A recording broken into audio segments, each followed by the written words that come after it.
Sir कैसा रहा budget automobile sector के लिए?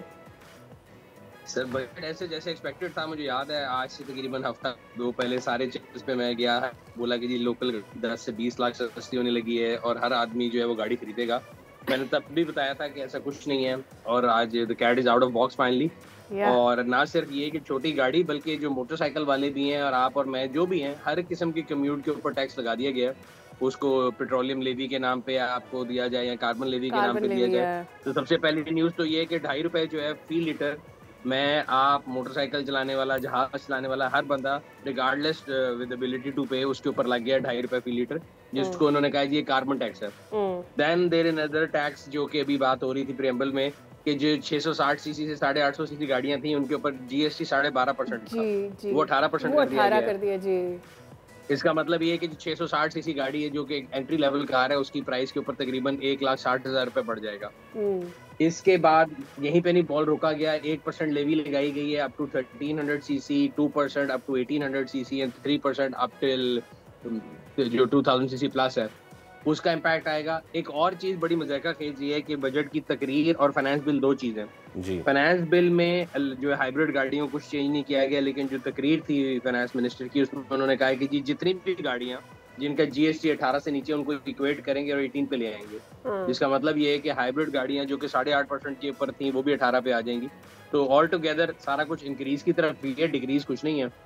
अब ये देखते हैं बिकॉज हमारे यहाँ ये जो पॉलिसीज और जितनी अंग्रेजी बजट के डॉक्यूमेंट में लिखी जाती है उतना मेरे ख्याल है पूरे साल कहीं नहीं लिखी जाती, और उसमें से आपका आधे से ज्यादा पाकिस्तानी उस टेक्निकलिटी को समझ, तो फिर वही बड़ी बात कहते हैं हम लोग कि जी नंबर्स का जो गोरख धंधा है उसमें आम आदमी फंस कर रह जाता है। मेरे ख्याल में साल भर उसे यही नहीं पता चलता कि उसका टैक्स कहाँ से कट रहा है।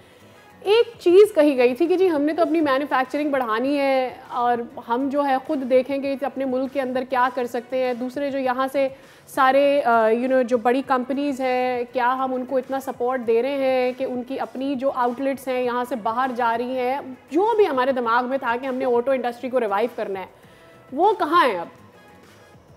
नहीं, ऑन द कॉन्ट्ररी की रिवाइव बिल्कुल नहीं हो सकती ऑटो इंडस्ट्री। अगर आप टैरिफ पॉलिसी पढ़ें तो उसके मुताबिक ये है कि 5 साल के अंदर इंपोर्टेड गाड़ी पे एडिशनल कस्टम ड्यूटी आरडी सब खत्म करके मैक्सिमम 15% हो जाएगी, जो आज 462% है। तो ऑटो इंडस्ट्री तो तबाही की तरफ जाएगी, अच्छाई की तरफ तो नहीं जाएगी। बट वो 5 साल कौन यहाँ पे रहता है, 5 साल में कौन सी पॉलिसी पूरी होती है, वो तो IMF को एकदम कुछ करने के लिए कहा गया है। लेकिन जो सर्टेन न्यूज है जो कि मेरे आपके हर बंदे के लिए, वो मैंने आपको बताया कि पेट्रोलियम पे 2.5 रुपए कार्बन टैक्स लग चुका है, उसमें कोई कंफ्यूजन नहीं है। पेट्रोलियम लेवी बढ़ चुकी है, उसमें कोई कंफ्यूजन नहीं है। सुनील, आपको इसकी सेंस समझ में आती है? आई मीन एक तरफ आप ये कह रहे हैं कि जी कार्बन एमिशन हो रहा है और उसको आपने बचाना है, IMF का प्रेशर है तो आपने लेवी लगा दी है, लेकिन मेरे पास ऑल्टरनेटिव इलेक्ट्रिक कार्स के लिए क्या है, उसकी फिजिबिलिटी क्या है मेरे लिए?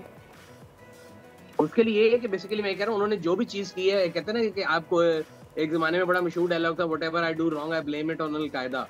तो इधर ये है कि जो भी टैक्स लगाया गया ना उसको हमने कह दिया कि जी हम NEP we are very go green nation और हम चाहते हैं कि कार्बन एमिशन खत्म हो जाए, इसलिए हमने लगाया गया है। 60% ऑफ पाकिस्तान मोटरसाइकिल पे चल रहा है। उस मोटरसाइकिल वाले गरीब आदमी को आप कार्बन एमिशन टैक्स लगा रहे हैं, अगर वो इलेक्ट्रिक बाइक पे शिफ्ट करता है तो उसके लिए तो आप सस्ते कर्जे भी शिफ्ट दे देना, और वो तो कोई दे नहीं रहा, सुनील भाई फैसिलिटेट नहीं कर रहा। एक तो आपने डायलॉग बताया, मुझे उस पे गाना भी याद आ रहा है, मैं रोऊं या हंसूं, करूं मैं क्या करूं।